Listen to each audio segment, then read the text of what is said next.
Well, there used to be a street art gallery there that sadly had to close its doors. Running a gallery here is hard work, and the Argentine government makes it extraordinarily difficult for you to sell anything internationally. In the interest of preserving the cultural heritage, they make everyone pay around $800 in export fees to sell a $100 print, which means if you're an aspiring young artist, the only people you can ever sell to are people here. So it's a tough business being an artist here. So people have to find other ways to sustain themselves.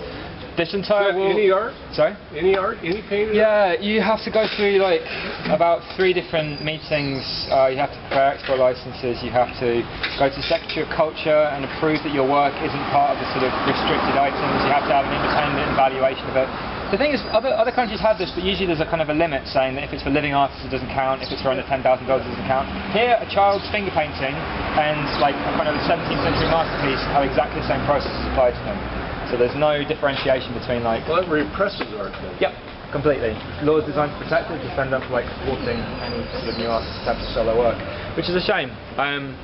This entire wall here is done pretty much by one artist called Caballo Spencel, who, when he's not being an artist, works as a waiter in a sushi restaurant.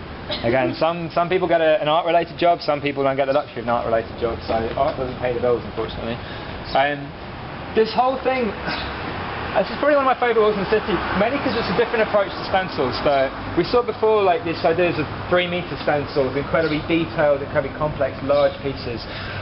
Santi started off part of a collective called Vomito Attack, which was, as the name might imply, not a particularly friendly organisation. They were sort of formed in 2001, mainly in response to the crisis.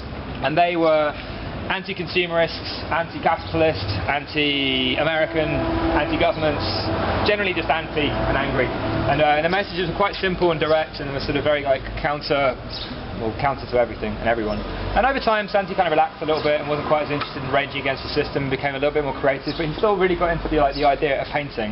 He loved painting outdoors, even if he was kind of driven to paint by sort of like idealism and sort of the need to express himself and do stuff. He finished off because he liked the expression of painting in the streets. So this entire wall is pretty much devoid of any political messages, but what he developed is this very different technique to a lot of other artists. Whereas other artists kind of got bigger in scale, more complex, larger, he went in for layers. And he went in for kind of a lot of small images, but building up in these sort of like thousands and thousands of different layers. So for most of the stencil artists, they'd almost like, they'd put a background in and then they'd frame their idea. They'd stick one big image so your eye would go, wow, look at that one big piece.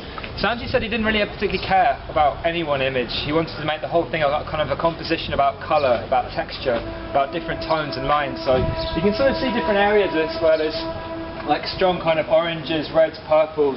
This area is much more about kind of pastel colours. There's lots of dark blues in another area, and he's actually kind of experimenting more with colour than he is with trying to make a statement.